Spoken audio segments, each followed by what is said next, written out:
So far, we have solved differential equations using Laplace transforms that we already knew how to solve using other methods. Today, I'm going to introduce discontinuous forcing terms, which is going to require the Laplace transform method to solve the differential equations. First, I'm going to introduce the Heaviside function, also referred to as the unit step function. That is h sub c of t, or h of t minus c, and that function is 1 when t is greater than or equal to c, and 0 when t is less than c. So that is a function that's 0 until we get to the value c, and then it becomes 1. A physical interpretation of that function is that h of t minus c we can think of as being off for t minus c, and we can think about that as being on for t greater than or equal to c. Now this function is called the Heaviside function because it's 0 on the left and then 1 on the right, so it's heavier on that right side. No, I'm just kidding. That's not true. Actually, this function is named after the mathematician Oliver Heaviside. Can you believe that such a simple function was worthy of having someone's name on it? What's important about these Heaviside functions is that we can use them as forcing terms for second-order differential equations, maybe inspired by electric circuits. We can think about a battery as being off, and then all of a sudden we're going to turn the battery on, which is going to start the current in that circuit. Another important fact that we're going to have with Heaviside functions is that we can express all piecewise continuous functions as in terms of step functions or Heaviside functions. Okay, let's move on to some examples. Our first example is a function that's 0 between 0 and 2. I'll try to highlight it here for you. And then it's 2 between 2 and 3, and then again 0 afterwards. Now, that function we can express as 2 times the Heaviside function of t minus 2. First of all, because that function is going to be 0 before 2, and then it's going to be 2 times 1 after t equals 2. But then, how do we make that function essentially turn off again? Well, we can subtract 2 times h of t minus 3, because that new function will turn on when t equals 3, and then for t bigger than 3, we'll just have 2 minus 2, because both functions have turned on, which is, of course, 0. Now, it doesn't have to be a step function like I've seen before. It can be any piecewise continuous function. So let's look at the second example. That function is 2t until t equals 1, and then it becomes 2 times cosine of t minus 1. So the idea here is that our function maybe is growing linearly until we get to 2, and then after that it starts oscillating like a cosine function. Well, that function begins with 2t, and then we're going to want to turn that function off when we get to t equals 1. So we're going to subtract 2t times h of t minus 1, and that'll turn off the function 2t.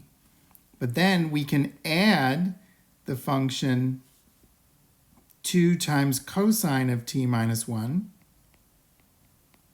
times h of t minus 1, so that the cosine curve turns on after t equals 1. Okay, so let's see if we can simplify that just a little bit. We can write this as 2t plus h of t minus 1 times cosine of t minus 1 minus 2t. So that's another example of writing a piecewise function using Heaviside functions.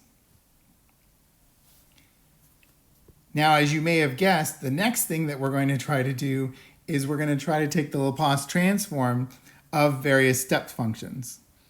So we're going to start with a function f of t, and we're going to make sure it's piecewise continuous and that the absolute value of f of t does not grow faster than an exponential. Then the Laplace transform of the Heaviside function of t minus c times f of t minus c, it turns out, is going to be e to the minus sc times the Laplace transform of f. Another way to write that is that h of t minus c times f of t minus c is the inverse Laplace transform of e to the minus sc times capital F of s. Okay, let's look at a proof of this.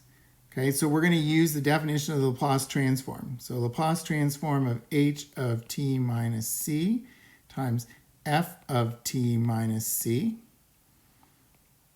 That's going to equal the integral from from 0 to infinity of e to the minus st h of t minus c times f of t minus c dt. And then that integral becomes the integral just from c to infinity because the function h of t minus c is 0 for t less than c. And so we still have e to the minus st, but now we're just left with f of t minus c dt. I'm now going to do a substitution. I'm going to let u equal t minus c, and then du is dt.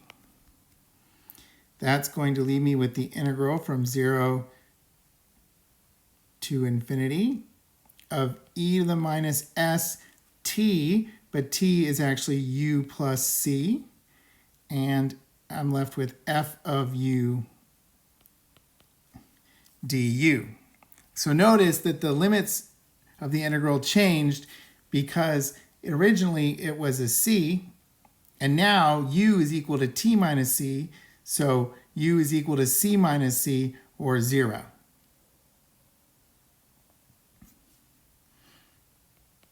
Okay, now I'm looking at that exponential, and I can break it up into two pieces. That's e to the minus sc, which I can actually bring out of the integral because it's constant with respect to u, times the integral from 0 to infinity of e to the minus su f of u du. So in fact, what I have is e to the minus sc, and if you look very carefully, you're going to see the Laplace transform of f of u, but that's the same thing as the Laplace transform of f of t.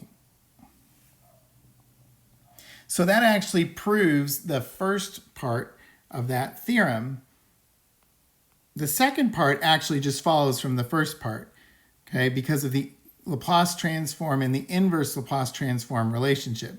Okay, so that means that h of t of c times f of t of c,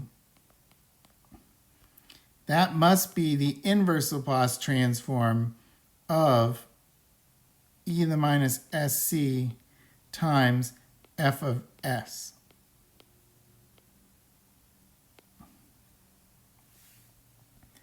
Okay, let's move on to some examples. Suppose we want to find the Laplace transform of a function that's 0 between 0 and 2, and then becomes t squared minus 4t plus 7. Another way that we can rewrite this function is we can think about it as being h of t minus 2 times t squared minus 4t plus 7. Now, as it stands, I'm not going to be able to take the Laplace transform of it yet because I need my function to look like, going back above, h of t minus c times f of t minus c. And what I have is an h of t minus c times just an f of t. So I want to make the function t squared minus 4t plus 7 look like a function of t minus 2. So what I'm going to do is something that we've just done recently, which is complete the square.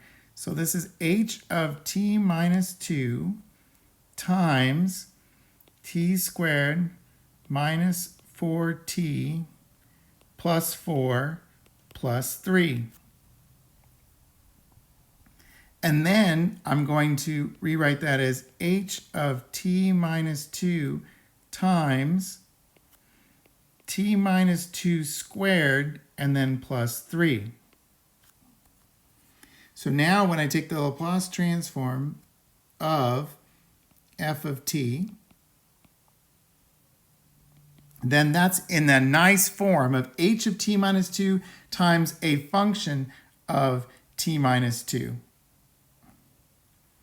Okay, so what am I going to get? I'm going to get an e to the minus 2s. First, that comes from the h of t minus 2. So we can go back up here and see that the h of t minus c gave me an e to the minus sc. And then I just need to take the Laplace transform of just t squared plus 3. So now I can just proceed as normal.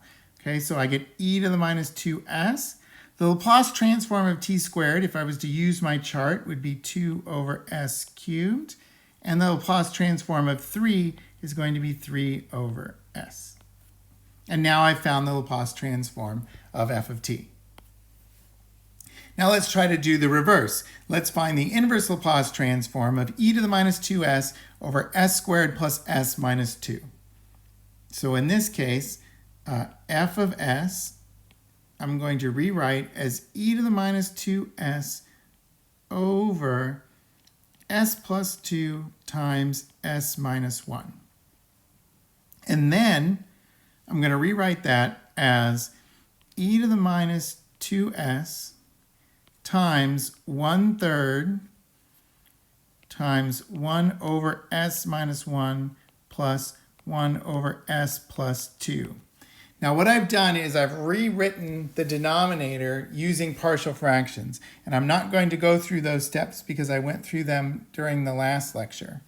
So you'll have to go through those steps on your own. So let's do the inverse Laplace transform of f of s. Well, that's equal to, so the e to the minus 2s, okay, that e to the minus sc is going to give me an h of t minus c. So the e to the minus 2s, that's going to give me a h of t minus 2. And then I'm going to get a 1/3. Now, normally, if I did the inverse Laplace transform of 1 over s minus 1, I would get e to the minus t. And normally, if I did the inverse Laplace transform of s plus 2, I would get e to the minus 2t. Actually, the inverse Laplace transform of 1 over s minus 1 would have been e to the t. And then the inverse Laplace transform of 1 over s plus 2 would be e to the minus 2t.